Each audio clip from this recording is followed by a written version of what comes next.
Folks, it is the mailbag segment. If you got questions, throw it in the comment section, hashtag lines, hashtag whatever. We're going to take your QA, and guess what? We're going to make a video out of it, too, as well. So expect that on Saturday. Make sure you go ahead and hit that like button and subscribe to the channel. That's what it's all about. If you're watching this after the fact, make sure you're live on Thursday to get your question answered. Let's get the first one here from Kryptonic TV. Based on Hutchinson's own goals, if he doesn't hit 15 sacks, he's going to consider it another less than his best season. I agree with you. I think that is the case. If he gets less than 15, he's going to be I think he would be sad about that. Each year he's getting better, and he looks really good in OTAs and Minicamp. So do you agree with that statement too? If he doesn't get it, he's probably going to be a little bit depressed. Yeah. I think also too, he's going to have like strategy with it. You know, the Lions have historically lined him up in that A gap. They've lined him up outside the defensive end. They lined him up over the nose, over the center. You know, he can get sacks and get pressure. It's going to be a strategy to it. Maybe one game he just goes off for 3 sacks against Green Bay, and then maybe one game against one of the better offensive lines like Dallas, he just gets 1. And you know, so he's going to have multiple games with multiple sacks, okay? And those half sacks are going to kill him. So if him and Houston run at the quarterback, they might just credit them both with a half sack. So it's going to be strategic. He has to sack every rep. I mean, he gives it all every rep. But it's going to be like he has to compound games like 4-sack game. He has to take advantage of every matchup. I hear he's in the facility first at 6 a.m. before the coaches, and I'm also Folks, make sure you go ahead and in the comment section tell me how many sacks Aiden Hutchinson's going to have in 2024, this upcoming season /5. Just put the number of sacks you think that he's going to get in the comments below. Next question here. Hutch needs to be rotated, it says, in and out this year. He fills in for him when he takes a break. Who fills in for him? Yeah, Aiden Hutchinson, I think it was 95% of snaps last year is a ridiculously high number. They do need to start to give him a little bit more break. We don't need this guy doing that much, and at some point, you know, you're gonna have issues there for down his career. So who would do it? It's because they're going to do it by committee. So the same people that you hear about, that's who will be doing it. And we don't know exactly who will help him out, but they're probably going to make him on the field again 95% of the time. But we would absolutely love, for sure, for him to not have to do every single time, because we need to give him a break as well. Hashtag F the Bears. Gibbs or LaPorta will have more snaps in the slot. LaPorta did it quite a bit last season, over 200 snaps, I think. I'll go Sam LaPorta for sure here. Who do you think will have more in the slot or slot, taking up the middle of the field for Lions offense? I'm going to go with LaPorta. And he lost his audio, so he'll come figure it out here real quick as AG lost his audio. So we'll definitely figure it out for him as he is going to try to get this thing taken care of for himself. So I'm going to go ahead and just put this back on here. So how many Lions players get 500 yards receiving? We'll go St. Brown. Jahmyr will get more than 500 yards receiving. I know, again, LaPorta is a tight end. He'll get more than 500 yards receiving. I think that Donovan Peoples-Jones potentially could get more than 500, and same with Khalif Raymond. What about you, AG? Yeah, can you hear me now? Yep, I can hear you right now. I'm sorry about the audio. Just do your thing, man. Don't worry about it. Yeah, so question is, who receivers will get over 500 yards this year? Well, we got to go Amon. Mm-hmm. We got to go Jahmyr. Jahmyr had 494 last year. Mm-hmm. And you got to go LaPorta. It's just easy. For sure, 100%. They got to make up the yards of loss of Josh Reynolds, and it'll happen.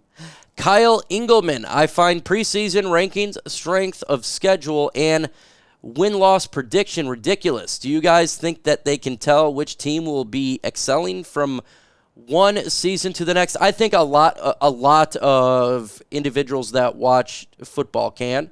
You look at teams like last year, like Arizona Cardinals. They didn't have a lot of wins last year, but they played very hard. I think they did really good in the draft. I think they're going to excel. I think that's how you can do it, right? You look at a team like the Bills. They lost Diggs. And you feel like their team is going in the wrong direction, right? You see the Cowboys, they lost players, they go in the wrong direction. You see the Lions, they're still in a nice trajectory. I think that that the 49ers are going to be good. You can do that. You could tell what direction. Now, we can't say like they're going to have exactly this amount of wins. That's definitely not true. But you can look at the Panthers and the Giants and say they're butt cheeks and they're going to suck. Right, AG? I think. Can you hear me? Yep.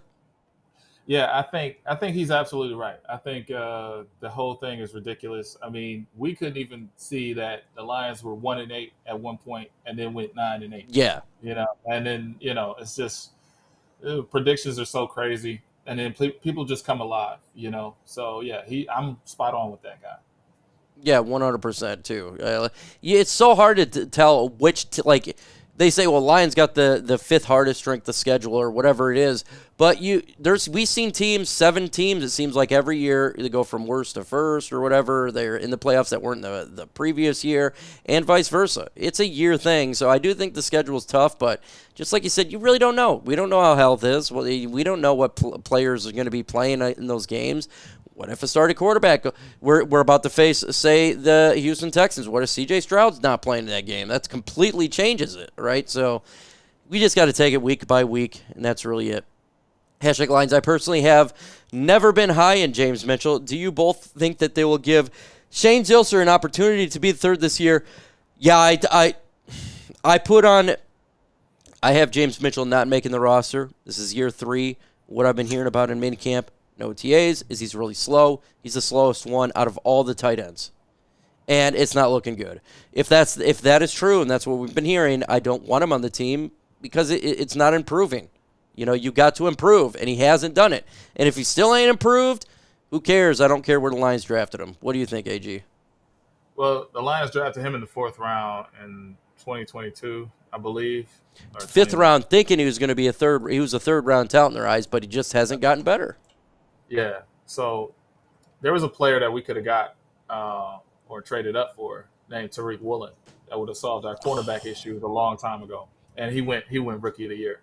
And he had 7 picks. He has 6 picks in his first year. So I was real against this tight end, just knowing that the tight end class, when LaPorta came out, was going to be good. And this guy is just like, I definitely want him off the team. But I'm not going to be disrespectful. Just earn your place, man. If you hear, you hear. But I'd rather much have Tariq Woolen, who we drafted ahead of him. Yeah, you look back at some of these drafts, and it's like, damn, that player got away. But I gotta say, we're used to that in Detroit, hearing that. But as of late, man, it's like, yeah, we're the team that everybody's like, oh man, like we should have got St. Brown. But yeah, you're right, man. Tariq Woolen would have been great for sure. Yeah, for sure.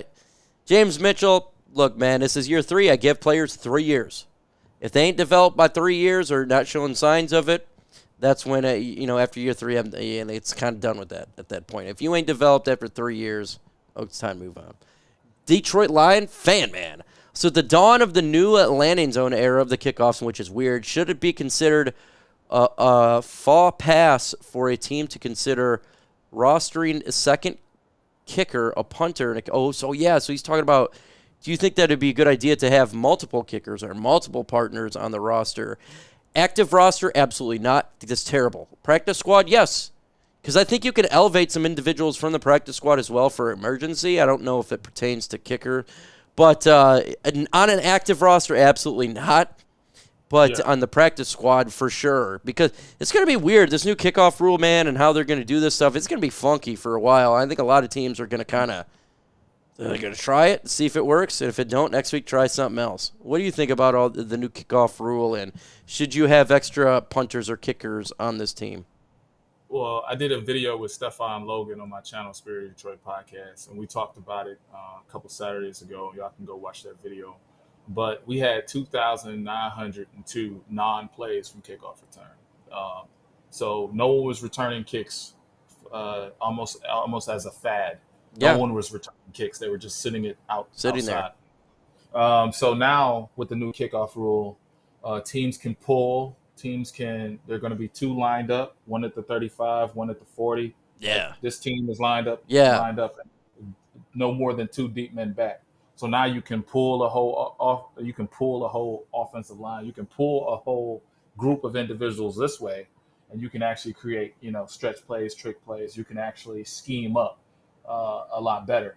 Now the USFL has used this to their advantage, and they've had a lot more plays to benefit. But to answer your question about the kicker, I think you can get away with having two kickers on the active roster. This is how you do it, and the Lions can't do it. So if you had two kickers on your active roster, your punter is really bad. Okay, you understand what I'm saying? Yeah, so your yeah. Punter is but that's what I think there's a guy with a channel. He played for Indianapolis Colts. McSomething, I forget, but he was a punter and a kicker as well. He had to kick sometimes too. So Jack Fox is like that, yeah. Yeah, Jack Fox is like that. So since we have such a good punter, we won't carry two punters. But like Mike was saying, which is pretty smart, is keep that one on your practice squad. Like Jake Bates, to me, has earned a part on Jack Bates, whatever his name is. Bates, yeah. Yeah, he has earned a role because he played in game situations and won games with 64-yard kicks. In game, period. Right. It is completely different from a training camp.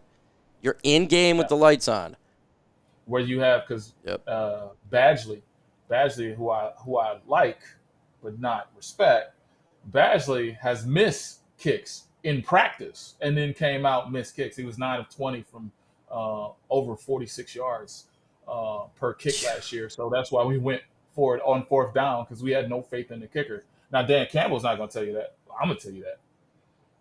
Yeah, anything of a long distance, it's worrisome when it comes to Badgley. He's good like short distance, but the long distance, and that's what's going to creep up on the team. And we all know this. It's like all it takes is one of these kicks, like in the playoffs, and you can win or lose a game. And so you're sitting at the 30. You're sitting at the 35, and it's like Badgley is a less than 50%. And it's win or lose. So it's like, I agree with you, man, 100%. I agree with you. Because we finna be pissed if the Lions lose a game over a kick. Wait. We finna be real pissed. Yeah, check this out. You had 2018 Bears, who I believe won the division that year, had the best defense in the league, missed off a double doink. Oh, yeah. So having a kicker is instrumental. Absolutely, folks. Again, thank you for listening to the Mailbag segment. Go ahead and smash that like button, and you could potentially be on a video on this channel.